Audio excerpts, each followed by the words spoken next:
This is Lewis Hart for Boxing Social in association with Empire Fight Store and William Hill. Delighted to be joined with Gareth A Davies. We're here, we're at the Hilton. Anthony Joshua takes on Dillian Whyte. They're sort of their first head-to-head for the second time. How are you though? How's things been? I thought it was fascinating because both men are very changed from 7 years ago when you were still at school. Do you remember that first press conference they did? They were very, very raucous with each other. Dillian was very kind of abusive almost to Tyson Fury, saying he took his virginity. It was a really kind of strong press conference. But today, they're businessmen, they're prize fighters, and they're clearly both very deep in camp because they've both flown from America with their American teams, want to get back into camp. I thought it was strictly business day. There was very little electricity between them. Anthony Joshua giving his sound bites. Dillian Whyte, a little bit of like he is, a bit street there from him. But these two guys, I'm really pleased to have in the fight. Plaudits to both men that they want the fight, particularly for Anthony Joshua, given there's this deal we hear that Eddie Hearn's talked about in Saudi Arabia with 60 million on the line to fight Deontay Wilder. So really excited about it. Great to be here. Always a big occasion with these heavyweights. Someone like AJ and Dillian Whyte, they've always been on the same trajectory. You think different sort of achieve different things in the game. You know, AJ's gone on to become a unified heavyweight champion. Dillian not so much, but that's no fault of his own. Do you know what I mean? He's had a great career. So having that, why do you think now was the right time for them to face off again? Well, I think they have had different trajectories actually. No, because if you look, Dillian's had to come up the hard way. Anthony Joshua winning the super heavyweight gold, it projected him like a massive platform. No, you didn't say anything wrong. But what I'm saying is, up to that point where they were 15, 16 fights, 7 years ago, it was a similar trajectory. But Joshua was the golden boy. If Dillian Whyte had won then, that would have projected him, I agree. And they would have met again anyway.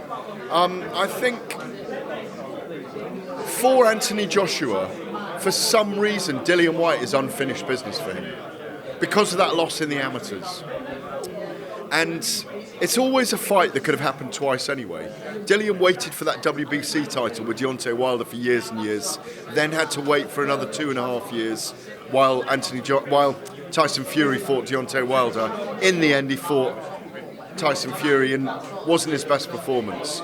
But it's a fight that will excite British fight fans because there's so much on the line. But even more now, apart from the championship of each other and bragging rights, there's this jeopardy with this fight in Saudi because I do not see, this may not age well, I do not see, if Anthony Joshua gets stopped or knocked out by Dillian Whyte, I don't see how the Wilder fight goes ahead.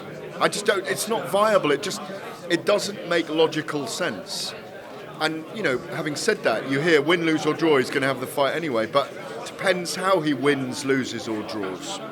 But you can't help feeling the excitement about it, and I think everybody's feeling it, because these are two big figures in the heavyweight division. They'll both want to hurt each other. They'll both be looking for the knockout.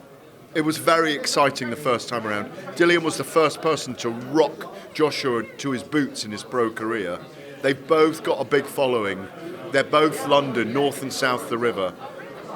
It's the championship of each other. It's not for a belt, so it's really exciting. One thing you just mentioned there, they talked about the Wilder fight.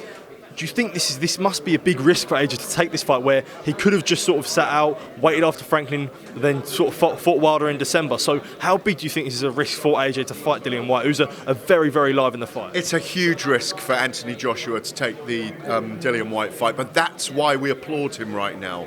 He's made a bold move. He's made a move that says, I have the confidence in myself to go out there and get the job done. It's lit a fire under me.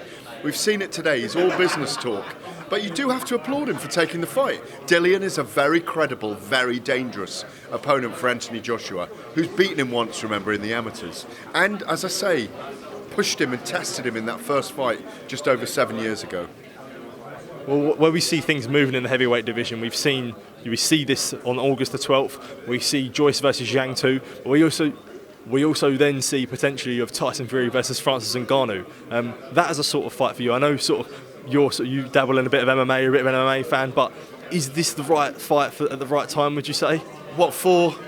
For Fury versus Ngannou. Maybe. I mean, I'd much rather have seen Fury fight Frank Sanchez or Arslanbek Makhmudov, number 4, number 5 in the division.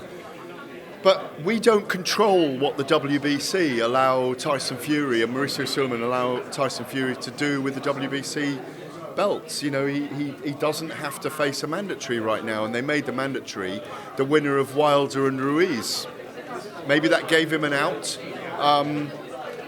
We'd all like to have seen him fight Usyk. The 2 fights I wanted for Tyson Fury are Alexander Usyk and Anthony Joshua. It's a generational fight, Joshua against Fury. We've been teased with it how many times? 4 now? 3, 4?